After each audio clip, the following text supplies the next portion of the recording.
Siamo tornati in studio, parliamo di agricoltura, ne parliamo spesso, ma è un comparto che più di altri segue un andamento ciclico. Sarà perché il settore primario comunque dipende dalla ciclicità del tempo, della natura, più di molti altri. Per capire qual è lo stato di salute e testare il termometro dell'agricoltura veneta, in particolare dell'agricoltura padovana, abbiamo qui con noi questa mattina Roberto Betto, che è presidente della CIA di Padova. Buongiorno e buongiorno a tutti i telespettatori. Si diceva prima, conversando di andare in onda, che c'è stato un periodo 15 anni fa in cui il settore primario era fortemente in crisi, no? Erano gli anni bui dell'agricoltura, soprattutto in Veneto si è pensato a seguire la linea delle DOP, dei prodotti tipici, delle specializzazioni, è un andamento che ha un po' risollevato le fila dell'agricoltura. Oggi però assistiamo a una nuova battuta d'arresto, perché quando è arrivato ha detto tanti temi di cui dibattere. Sì, è vero, credo che mai come oggi l'agricoltura è arrivata a un punto in cui con difficoltà riesce a raggiungere un reddito dignitoso per quello che dà in cambio.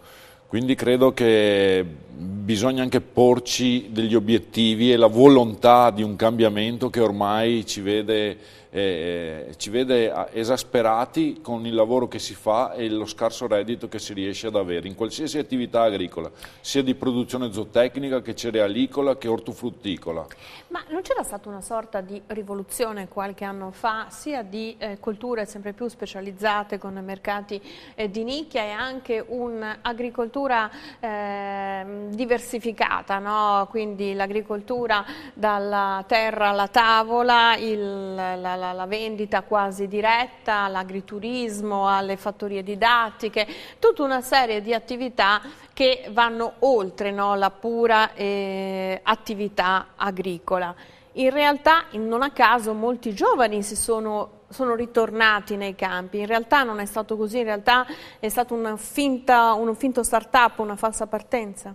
No, diciamo che lei forse mi sta un po' provocando, diciamo che è stata la boccata di ossigeno all'anticrisi che si stava vivendo in quell'epoca e credo che quella che lei sta descrivendo adesso sia la multifunzionalità aziendale e che sia probabilmente stata la chance per portarci a sopravvivere fino a questi giorni, però oggi dobbiamo avere una visione culturale a mio avviso diversa, il passato non lo potremo più rivivere come una volta e allora se è giunto il momento, lei parlava di rivoluzioni, però io nella storia di rivoluzioni dell'agricoltura, rivoluzioni verdi non me ne ricordo tantissime, mi ricordo battaglie per il latte o quant'altro, invece nell'industria ricordo invece delle vere rivoluzioni industriali. Probabilmente oggi per ridare energia al settore e ricreare quell'economia di quella crisi che lei parlava poc'anzi, credo bisogna rimetterci in gioco con la volontà e con gli obiettivi della concretezza, però dobbiamo sicuramente valorizzare il tempo e lo spazio, perché fino ad oggi abbiamo sempre sopravvissuto e non abbiamo dato quel senso di velocità che ci ha fatto perdere come il passo, come in una corsa lenta, un'agonia continua.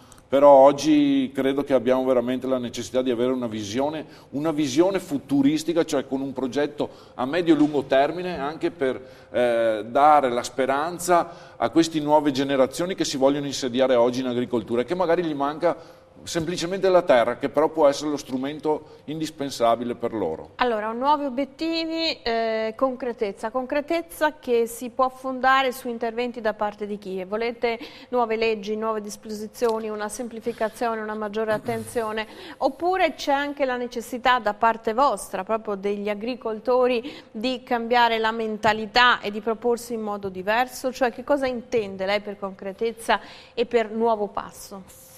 Focalizzerei il problema magari sotto tre aspetti. Se vogliamo partire dall'ultimo, che è quello della classe che è opera, cioè di quelli che combattono e che scendono in campo con il lavoro manuale. Questi devono avere una visione di aggregazione, perché negli ultimi 20 anni la globalizzazione è stata probabilmente la conseguenza di quello che stiamo vivendo oggi, e quindi da quel lato un'aggregazione in squadra, cioè per raggiungere degli obiettivi comuni. Che ne so, i giovani lunedì 1 marzo alle 17:30 ci incontreremo al Crovo Plaza di Limena per proporre la base di 4 progetti che potrebbero essere quelli che creano l'aggregazione fra aziende. Ci fa un'anticipazione di questi 4 progetti? Il progetto per la valorizzazione, quindi l'identificazione del prodotto e valorizzarlo come un valore puro italiano, non tanto con il Made in Italy, ma come 100% italiano. Poi il progetto Qual è la differenza tra Made in Italy e 100% italiano? A mio nella avviso, dicitura? Nella dicitura, ma è una perché, tecnica di comunicazione diversa? No, perché no? È una piccola idea di uno slogan che mi piacerebbe mettere in campo per riconoscere, non tanto per combattere, però sa che ultimamente parliamo tanto di trattato transatlantico, di TTIP, in cui noi dovremo andare a scambiare i nostri prodotti con l'America, che però le regole americane non sono sicuramente quelle europee, loro coltivano in determinati modi, loro a parte l'OGM, ricordo che anche la carne loro ancora hanno la possibilità di estrogenarla. Quindi anche pesticidi vari, non sono ancora... però grana padano, parmigiano reggiano, credo che nel mondo ce ne sia uno e sia identificato nel nostro prodotto. No, ma io volevo chiedere perché Made in Italy non le piace e 100% prodotto italiano. Perché ormai Made in Italy... non ci crede più nessuno? No, se andiamo in giro per l'Europa... Parlo di marchio, Sì, ma appunto, però lo identificherei non tanto nell'agroalimentare, nella qualità del prodotto, ma lo collegherei magari a un manufatturiero, all'artigianato, alla costruzione di un qualcosa Made in Italy, no? Invece per identificare le due linee... Il comparto agroalimentare deve avere una definizione 100% italiano, che indica che anche qualsiasi prodotto che non è un prodotto diretto ma è un prodotto elaborato però sia comunque da prodotto italiano, latte italiano, eccetera eccetera. Capito? L'alimentazione del bovino... Made in Italy sembra più un oggetto non edibile sostanzialmente.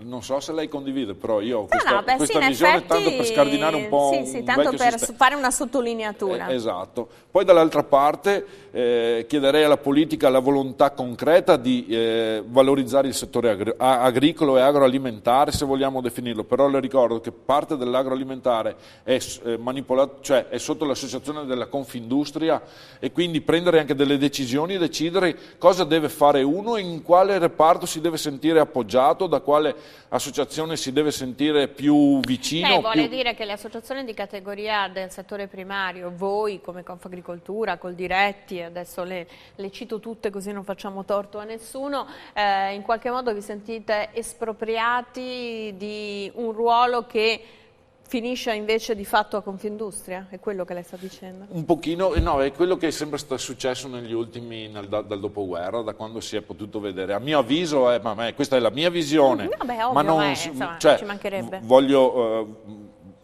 Nel paniere voglio dire che l'agricoltura non è perché è l'agricoltura e voglio portare solo lei, però dico che può essere quel volano economico che fa partire il sistema, perché un albero non è costruito solo sul tronco madre, ci sono le branchie, le branchiette fino ad arrivare alle foglioline, voglio dire, però se tutto l'albero è sinergico, è armonico, è anche bello da vedere, cioè funziona per tutti il sistema. Vi sentite un po' dimenticati? Un pochino, ma non a parole, perché a parole invece siamo portati alle stelle, però a fatti probabilmente siamo portati alle stalle.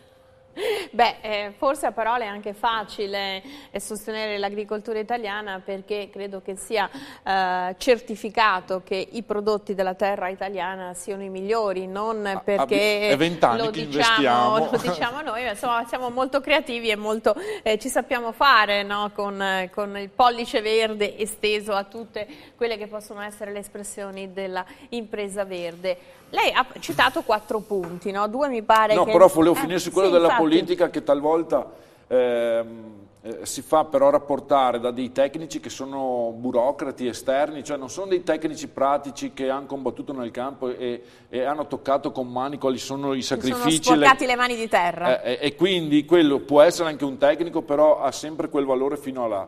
Poi un'altra cosa, e quindi la sinergia serve sì, fra politica, mondo del fare, vogliamo metterci anche un po' di burocrazia, di tecniche, perché alla fine noi rispettiamo di quelle regole che sono impressionanti rispetto all'altra, cioè agli altri stati della comunità europea. Mi fa un esempio di regola esagerata che regola ha l'Italia esagerata rispetto alle altre, che poi alla fine regole esagerate, paletti più rigidi favoriscono la concorrenza di altri paesi. Sleale però. Ecco, uno però dice, però il fatto che non abbiamo paletti rigidi è anche la tutela della qualità. In realtà ci sono paletti che sono troppo rigidi, che non hanno niente a che fare con la qualità del prodotto?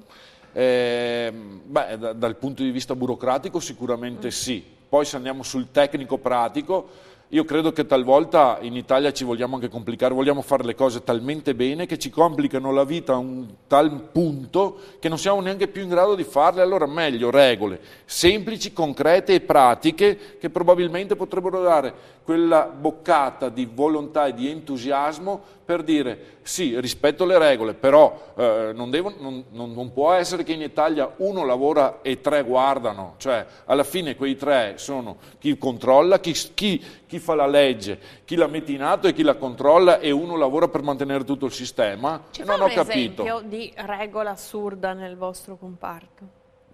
Se adesso vogliamo prendere, che ne so, la legge nitrati in zootecnia, che dal punto di vista della comunità europea aveva messo sì delle regole, poi le cose ce le siamo complicate noi all'interno del nostro territorio. Parlo di zootecnia perché nel Veneto sa benissimo che dall'80 all'85% degli allevamenti sono intensivi, sono nel Veneto. Però abbiamo gli UBA, cioè la quantità di nitrati da spargere per ettaro, e quindi in base ai capi che hai devi avere la superficie. Però è diventato che oggi devi tenere i registri, scrivere quante botti, quanto liquame hai avuto, quanti ettari hai coperto, per dirne una. Quindi secondo lei è più il fatto che uno deve trascrivere questi elementi, oppure non crede che dovendo tenere un registro alla fine si cerca di limitare l'inquinamento ambientale della presenza di nitrati, oppure lei dice... No, io dico, rifacciamo queste regole, però snelle e veloci, non possiamo occupare all'imprenditore 100 giorni all'anno per creare queste delle carte o anche via mail, però sempre le devi compilare, cioè le facciamo, però che siano semplici, veloci e snelle da mettere in atto. Magari queste regole sono state fatte perché qualcuno barava, oppure... No, ma perché facevi crescere la burocrazia, carrozzoni intorno a carrozzoni. Cioè, se io mi occupo di una cosa... si può fare un controllo senza tutte quelle carte. No, è giusto che ci siano i controlli, perché noi li rispettiamo, e quindi è giusto però che siano semplificati. Che siano semplificati, cioè puoi prendere un'azienda di quel tipo a campione, 2 aziende a campione, però non puoi dedicare 365 giorni all'anno per andare in azienda e magari stare lì 3, 4, 5 ore a tormentare l'anima alla gente che deve lavorare, per lo scopo finale qual è? Magari non dargli dei contributi o mettergli addirittura le sanzioni. Poi nella legge nitrati, per dire chi produce i funghi a livello, cioè che è agricoltura, a livello industriale, il risultato, quello che resta dopo la coltivazione del fungo, non si è ancora data una identificazione se è sostanza organica, se è micelio, se sono enzimi, cioè queste sono le cose anche da dire, quanto di questo prodotto puoi cospargere per un ettaro di terra. Queste sono le cose anche che bisognerebbe essere più efficaci. Altro che lei rivendica e sottolinea per permettere che alla fine, siccome comunque il lavoro in agricoltura è un lavoro molto duro e effettivamente ci deve essere un ritorno economico, cioè non si può arrivare ad una lenta sopravvivenza, bisogna avere anche la possibilità, soprattutto per dare spazio ai giovani, che sia un'attività che è un incentivo come una qualsiasi impresa, no? Certo. Che tu possa avere anche una prospettiva di crescita che possa contribuire al PIL, tanto per usare un termine che piace tanto a Confindustria.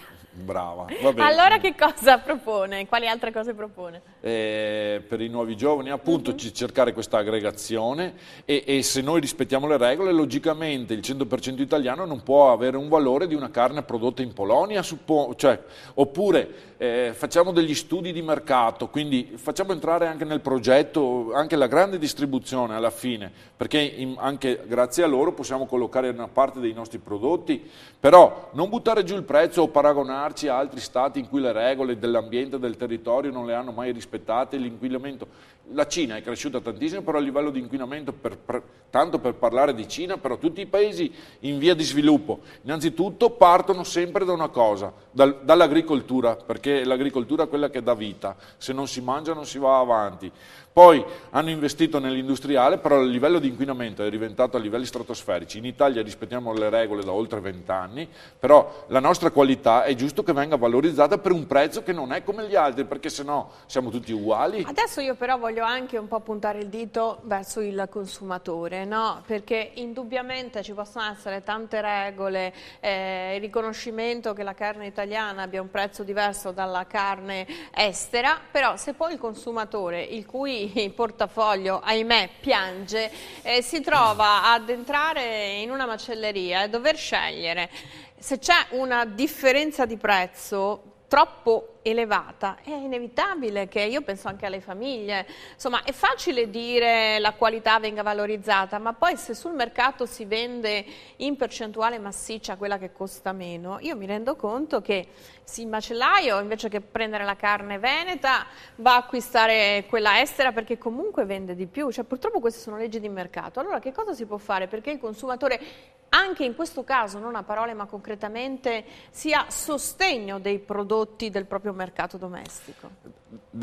Si deve lavorare in un lavoro di squadra, perché sicuramente se noi diamo il nostro pezzo di carne, diamo il nostro prodotto a un turista che viene qui per vivere il territorio, per assaggiare una porzione, se poi parliamo... Paga anche 50 euro una bistecca magari il turista, no? Perché è la prelibatezza, però... E poi gli dobbiamo anche far capire il perché, cioè gli diamo la mezza bistecca polacca che ha quel valore 1,5 e gli diamo quella da 2,5 che è italiana, poi gli faremo uno schemino e gli faremo mettere le croci, è più buona una...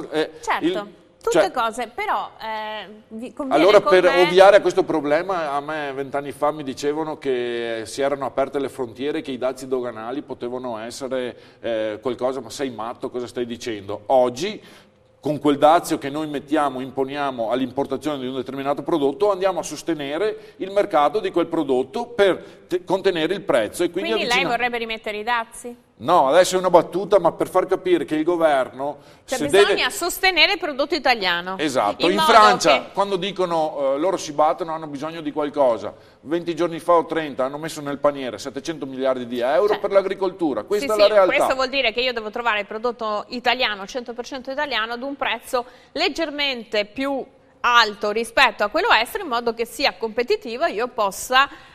mangiare quello che è fatto in casa. Sicuramente sceglieresti quello pensando che magari fra 10 anni avrai meno bisogno di medico che mangiando quello di un altro tipo. A parte che io sono anche di questa opinione, è sempre meglio, veramente per quanto riguarda l'alimentazione, se non altro è più vicino, non devono fare viaggi da un posto all'altro per essere trasferiti, quindi il prodotto, l'alimento è sicuramente più fresco, più controllato, più certificato, poi magari se c'è un problema di economia mangiare meno ma mangiare meglio, questa è un po' la teoria, però si fa presto a dire ma magari ci sono famiglie e ognuno insomma poi fa i conti con le proprie disponibilità. Noi dobbiamo fare i conti con il tempo che è scaduto, ringrazio Roberto Betto della CIA di Padova, adesso vi lascio ad un reportage di Alessandra Mercanzina che è andata alla Torre della Ricerca della Città della Speranza. Grazie, arrivederci, a domani mattina.